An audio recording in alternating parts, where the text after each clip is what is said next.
بسم اللہ الرحمن الرحیم۔ محترم ناظرین و سامعین، السلام علیکم ورحمۃ اللہ وبرکاتہ۔ ذرا یہ ملاحظہ فرمائیں۔ مجید کا جو ایک اور دعویٰ ہے کہ اس کی جیسی صورت بنا لا، تو میں سورہ کورونا آپ کو سنانا چاہتا ہوں، یہ سنیے اور پھر فیصلہ کیجئے یہ قرآن جیسی ہے یا نہیں۔ یہ آپ کا سبجیکٹو ایکسپیرینس ہے، تو اس کا فیصلہ آپ ہی کر سکتے ہیں، میں آپ کو نہیں بتا سکتا۔ كوفيد والفيروس المبيد بل عجبوا أن جاءهم من الصين البعيد۔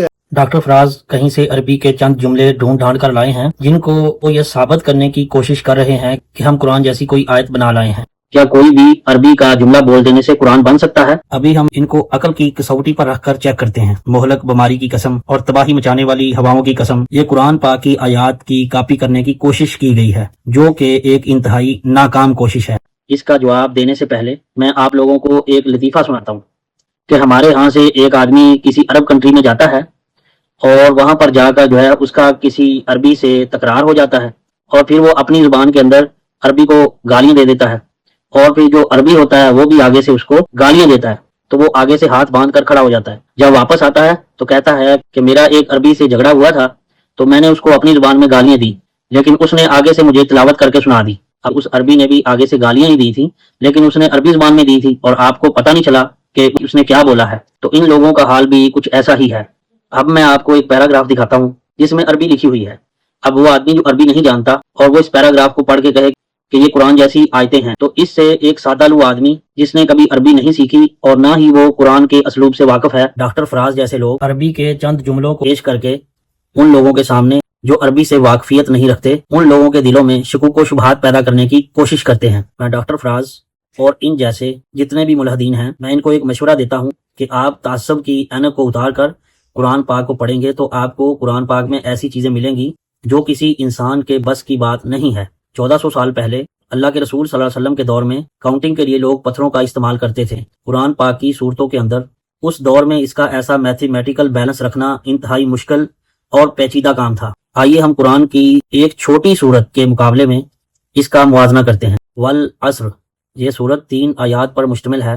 سورۃ العصر میں کمپیوٹر کی پروسیسنگ بائنری لینگویج 01 کا ایک دلچسپ خاکہ بھی موجود ہے۔ سورۃ العصر اور ڈیجیٹل دنیا یعنی 01 کے درمیان ایک بہت ہی دلچسپ اور گہرا تعلق بنتا ہے، جسے اگر ریاضیاتی یا منطقی زاویے سے دیکھا جائے تو یہ بات حیران کن ہے، یعنی بائنری منطق اور انسانی حالت۔ جس طرح کمپیوٹر کی پوری کائنات 0 اور 1 پر مبنی ہے، سورۃ العصر کے ڈھانچے میں بھی بالکل یہی دو ٹوک منطق نظر آتی ہے۔ 0 یعنی خسارہ، اللہ تعالیٰ نے قسم کھا کر فرمایا کہ انسان خسارے میں ہے۔ یہ ایک ڈیفالٹ حالت ہے، جیسے کمپیوٹر میں اگر کوئی کمانڈ نہ دی جائے تو وہ 0 پر رہتا ہے، اور جیسے ہی دوسری آیت میں اللہ کا لفظ یعنی سوائے ان لوگوں کے، یہاں پر اللہ تبارک و تعالیٰ نے جب کمانڈ دی تو 1 کا مطلب کامیابی، یعنی اللہ سوائے ان لوگوں کے، ان لوگوں کو الگ کر دیا گیا جو 4 صفات یعنی ایمان لانے کے بعد نیک اعمال اور اس کے بعد سچائی کی تلقین اور اس کے اوپر آنے والی تکالیف کے اوپر صبر رکھتے ہیں، ان کے لیے کامیابی ہے۔ ان لوگوں کے لیے بائنری کوڈ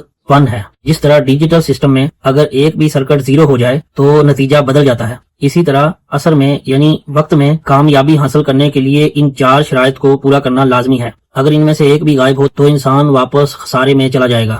کمپیوٹر میں وقت اور پروسیسنگ یعنی کلاک سپیڈ سب سے اہم ہوتی ہے، جو سیکنڈ کے کروڑویں حصے میں 0 اور 1 کا فیصلہ کرتی ہے، اور سورۃ العصر کا آغاز تو وقت سے ہی شروع ہوتا ہے۔ یہ انسان کو اس کی طرف توجہ دلاتا ہے کہ جیسے کمپیوٹر کا سائیکل قیمتی ہے، ایسے ہی انسان کی زندگی کا ہر لمحہ قیمتی ہے۔ انسان کی زندگی کا ہر لمحہ ایک ڈیجیٹل پلس کی طرح ہے، یا تو وہ ضائع ہو رہا ہے یعنی 0، یا وہ صحیح جگہ پر پروسیس ہو کر محفوظ ہو رہا ہے۔ وقت کا بائنری انتخاب عربی میں عصر کا ایک مطلب نچوڑ بھی ہے۔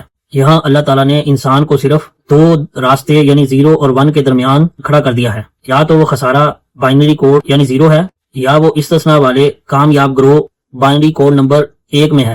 تیسرا کوئی راستہ موجود نہیں ہے۔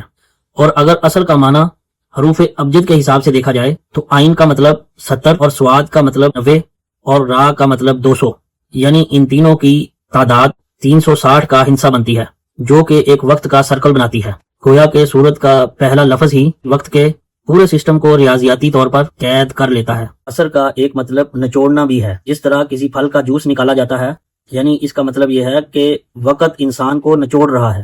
اس چھوٹی سی سورت کے اندر ایسی فصاحت اور بلاغت ہے جس میں انسان کا دنیا میں آنے کا مقصد اور انسان کو نقصان سے بچنے کی احتیاطی تدابیر بتائی گئی ہیں۔ اور آخری تیسری آیت میں ایک علیحدہ سے میتھمیٹیکل بیلنس ہے کہ 2 + 2 4 والا فارمولہ ہے۔ آخری آیت میں جو 4 کام بیان ہوئے ہیں یہ ایک چین کی طرح ہیں۔ ان چاروں کا سیکوینس بہت دلچسپ ہے۔ پہلے آپ ایمان لائے یعنی کہ دل کی ہدایت، دوسرا پھر آپ نے نیک اعمال کیے، پھر جب آپ سچائی کے راستے پر چلے اور نیک کام کیے تو تیسرا آپ نے پھر دوسروں کو سچائی کی دعوت دی، پھر چوتھا جب آپ نے حق کی تلقین کی تو لوگ آپ کے مخالف ہو سکتے ہیں اور آپ کے لیے مشکلات آ سکتی ہیں، تب آپ کو صبر کرنا ضروری ہے۔ سورۃ العصر میں 14 الفاظ ہیں، یعنی اس سورت میں 2 حصوں کا ایک میتھمیٹیکل بیلنس ہے۔ اب اگر پہلی اور آخری آیت کو گہرائی سے دیکھیں تو پہلی آیت میں وقت کا ذکر ہے اور آخری آیت میں 4 چیزوں کا ذکر ہے، یعنی ایمان لانا، ایمان لانے کے بعد اعمال صالح اور سچائی کی تلقین، اور اس کے اوپر آنے والی تخالیف کے اوپر صبر۔ ان دونوں کا مجموعہ 5 ہے۔ اسی طرح اسلام کے بنیادی ارکان بھی 5 ہیں۔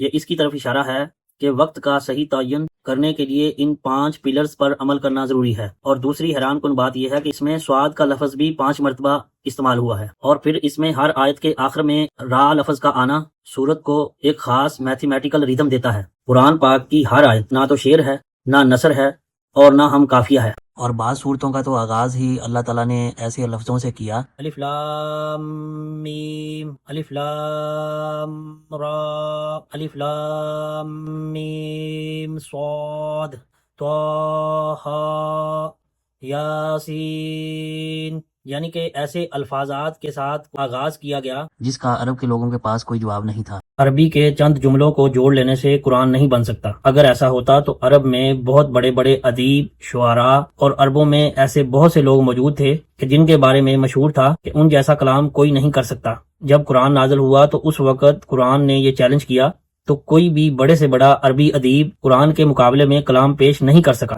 اگر ڈاکٹر فراز کے عربی کے چند جملوں کو کوئی عربی سن لے گا تو وہ کہے گا کہ یہ انتہائی مضحکہ خیز ہے۔